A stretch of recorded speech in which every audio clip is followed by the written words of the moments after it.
Hey guys, welcome to another episode of I May Be Biased. Today we want to discuss a very important and sensitive topic with George Floyd. George Floyd was 46 years old. On May 25th, he lost his life. We're going to get into a brief discussion on what happened and how we feel about the situation. Let me introduce who I got with me today. My road dogs, my homies, my compadres. I got Billy the Goat. Billy the Goat, how you doing, man? All right, Good kid, I'm doing good, that's man. what's up. I don't know if that last symbol was satanic or whatever, but I'm gonna look it up. Make sure, Satanic? No, my brother. I'm hoping so. I was just feeling Illuminati vibes when you do that. Nah, none of that. Maybe I said too much, so if y'all don't see me, hey man. My man, reality, Walker and how we change and look at things. How you doing? Pretty good, pretty good. Let's get into it. But like I said, on May 25th, this young brother, George Floyd, lost his life. He was murdered by a police officer that had him in handcuffs and thought it was a good idea to put his when once he was detained, they thought it was a great idea to put their knee in his back. He was killed by an officer. What happened was a deli employee called 911 accusing him of buying cigarettes with a fake $20 bill. 17 minutes later, after that first initial squad car came, when the second one arrived on the scene, Floyd was found unconscious and breathing, and then he was pronounced dead later. Who wants to get? Who wants to go first on this travesty that fell upon his young brother?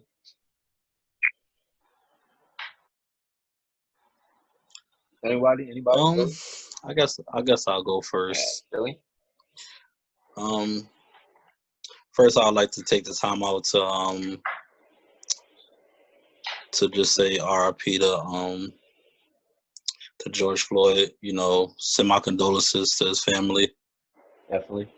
Um, it's I feel like these type of things, it has to end.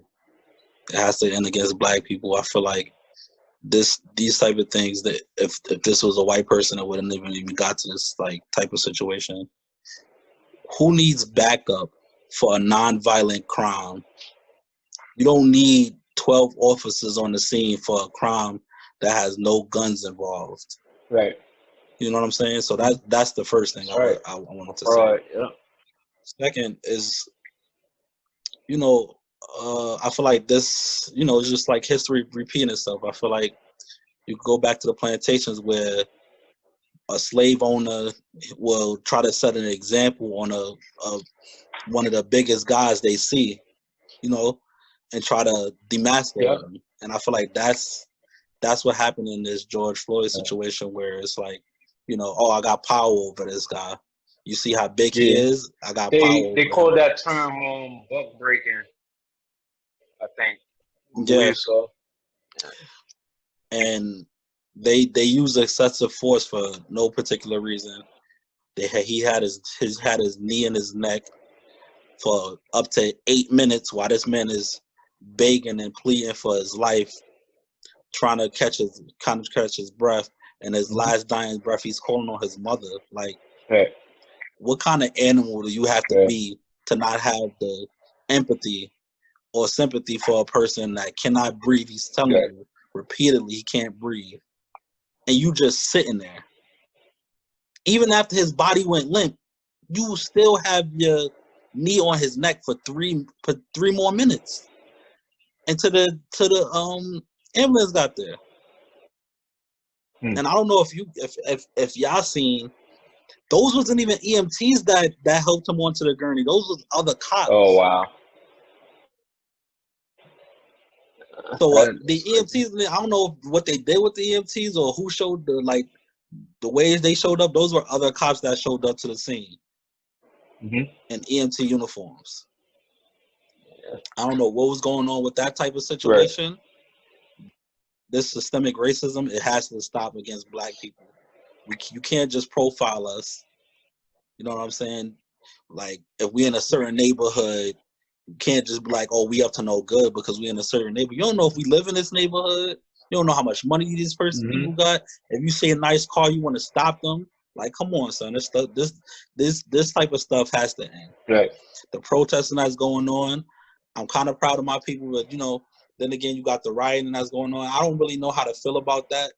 I understand why it's going on, right, but I don't really know how to feel about the looting and stuff because I feel like that stuff is like senseless. I feel like a lot of people are just trying to take advantage of that of the opportunity that's presenting itself. You know what I'm saying? I don't necessarily agree with that part of it or whatever. But you even see a lot of what I do like is I see a lot of white protesters out here. They along with us. So some of them are even sick of seeing it. I feel like people feel like the senseless violence has to stop. I feel like we trying to go in the right direction on trying to change what's going on right now. Yeah, this shit it just gotta stop, man. All right, let's take it over to reality. How you feel about the situation, brother? Man, it's terrible. It's terrible. I don't really know how to feel about the riots either, but they're talking about targets, being messed up. They're talking about a target when we're living targets for real. You understand what I'm saying? So how would Bars it right feel to there. be a target? To be a target for real in real life, a real life target. They arrested these cops, and that's great. But it's so much more, so much further we have to go before things are right, before it's equal. How they love to say is equal Right, opportunity and stuff. Because I don't think people even realize what it's like to be black, and especially a black right, man out right, here. When it comes to jobs, when it comes to any kind of opportunity, when it comes to walking in the store and having people follow you. You know what I'm saying? When it comes to just point A to point B, right, you know what I'm saying? In our everyday lives. And a lot of us grew up dealing with this. right, And we're aware that we're dealing with it, but it's so much to the point where it's our everyday life. We're numb to it. mm. And people around the world, if they had to deal with it, they wouldn't know how to deal with it. And this is stuff we deal with every single day right, of our lives that we don't even talk about. You sit next to the white lady on the train and then she move. How many times we all done dealt with yeah, little things, Or they clutch their yeah, purse or something like right? that. From little to big. I remember a couple years ago, the GOAT, matter of fact, Billy was with me. I was trying to find an apartment. So I went to one of these little agencies. I have the money on me. right, And soon as we go up the elevator, soon as we go, it's just an awkward vibe. Trying to rush us. You have people watching us. They send their dog out. They must really, have trained their dog to be. Yeah, it was. Yeah. Billy was yeah, there. Billy was there. I couldn't make this up.